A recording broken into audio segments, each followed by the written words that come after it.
A rich, arrogant girl crashes her luxury car into a poor guy's bicycle. Without a second glance, she throws $10,000 at him as compensation. But when the guy tries to return the money, she slaps him and says, "Don't touch me with your filthy hands," and storms off. Later, the same guy arrives for a job interview, only to be stunned when he sees that the company's CEO is none other than the same arrogant girl. Without listening to him, she mockingly assigns him a janitor job, cleaning toilets. Hurt but determined, the boy starts cleaning, but his wandering thoughts get the better of him, and he ends up doing something odd. Unfortunately, the boss sees it and fires him on the spot. He protests, "I came here to apply for a programming position, but you made me clean toilets. This is unfair. I practiced all night on a keyboard made out of paper," he pleads. Curious, they allow him to demonstrate his skills on a real computer, but he freezes. He can't make sense of anything on the screen. Disappointed, the boss tells him to leave immediately, but the boy begs, "Just give me one chance. I don't want money. Just let me stay here. I'll do anything." Moved, they let him stay as a cleaner. Days pass. He cleans desks, windows, and quietly observes the programmers working. He learns silently. One evening, after work, he sees a computer left on. Thinking it's wasting electricity, he turns it off, not realizing it was a file server running a crucial project the entire team had worked on for 3 months. Disaster strikes. The whole program is gone. The entire office has to work overtime to recover it, and the boy is fired and thrown out. Later,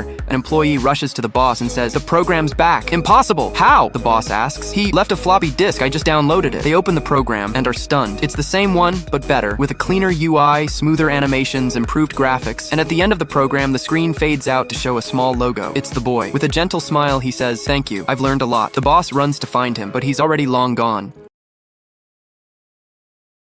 A spoiled daughter of the mayor asks a boy to help her study. The boy works at the mayor's headquarters, where one of the staff members warns him to stay away from the mayor's daughter. But the boy ignores the warning. The girl thinks she's too smart when it comes to teasing men, but this boy is a step ahead of her. She starts noticing that he keeps writing something in his diary. Out of curiosity, she secretly steals it. When she reads it, she's shocked to find out that the boy has been observing her closely. He already knows all her tricks and moves. She tries to act innocent, but she's quite clever herself. Maybe all of this is rooted in a deep father complex. Feeling exposed and humiliated, the girl gets angry and decides to take revenge. The next day, when the boy enters her room, she suddenly starts screaming at the top of her lungs. Everyone in the house comes running, and in front of her father, she accuses the boy of trying to cross the line. She expects him to break down, to beg for mercy like every other guy. But instead, the boy stuns everyone by boldly declaring that he loves her. The mayor's bodyguards immediately attack him and beat him badly. But then, seeing him endure it all without a word of defense, the girl starts feeling guilty. She steps in, stops the guards, and apologizes to him in front of everyone. The next day, the mayor decides to let the boy go free. He doesn't punish him further because deep down, he knows the boy is strong and he never made a single excuse. This boy overheard a man planning to take over a kind noodle shop, dump the girl who owned it, and turn it into a bar, so he begged him not to, saying they were good people, but the man just beat him up and walked away. Back home, the boy didn't reveal the truth to the girl. He only asked her to think twice before trusting that guy, but she didn't get it and left. While walking, she suddenly heard the boy confronting the man again, begging one last time to leave the shop alone, but the man refused, and she heard everything. The betrayal, the lie, the boy's silent protection. When the man attacked, the boy used a ridiculous Kenpo move he learned earlier, and it actually worked, not for pride, but to protect what mattered. Later, the girl brought flowers, something she said she'd give only to someone she truly loves, but the boy simply said, "We just need to find someone who loves flowers as much as you do," and walked away. Another town, another lesson. That's Kintaro Oe.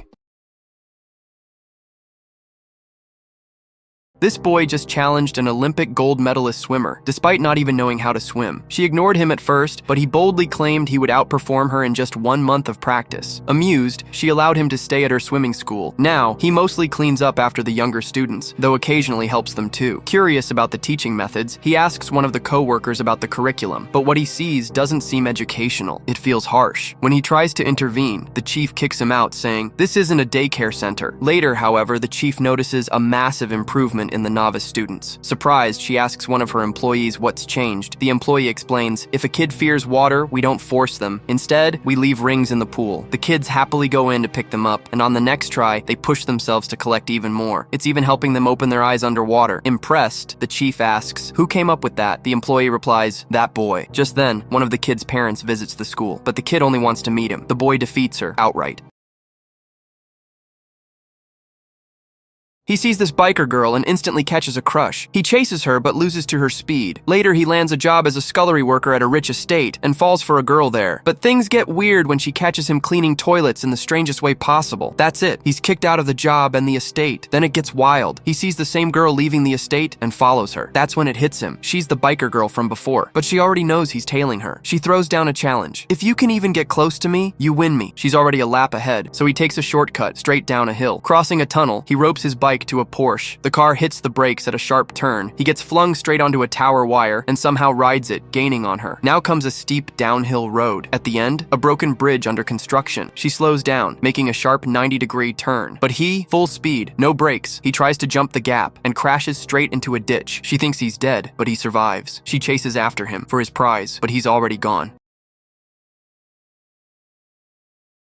A young boy is working at an animation studio. With no car, he delivers heavy parcels on his bicycle. He notices the animators barely eat, just packed food, no time to breathe. Since he used to work at a restaurant, he starts cooking for them. Simple. Then he sees a female co-worker coming out of the washroom. He can't help himself, does his usual thing, and, as always, ends up in trouble. But the real chaos begins. The project deadline is closing in. Over half the animation is still incomplete. Tension's high. Someone spills coffee on the producer. Then the worst news hits. The director's been in an accident. He's in the hospital. Everyone freezes. They think it's over, not the boy. He hears someone mention CG could save the project. That's enough. He calls the IT girl for graphics, the swimmer girl for reference footage, college girls for dubbing since the voice actor bailed, the noodle shop girl for fresh food, and the biker girl to deliver reels on time. He even visits the director in the hospital to get clear instructions, just to make sure the vision stays intact. The animation gets completed just in time. Everyone loves it. Then someone runs in. "Boss, the boy's gone, with all his stuff and his bike." "Not again!" The girls yell and rush after him, but he's already gone, off to his next mess, or maybe another miracle.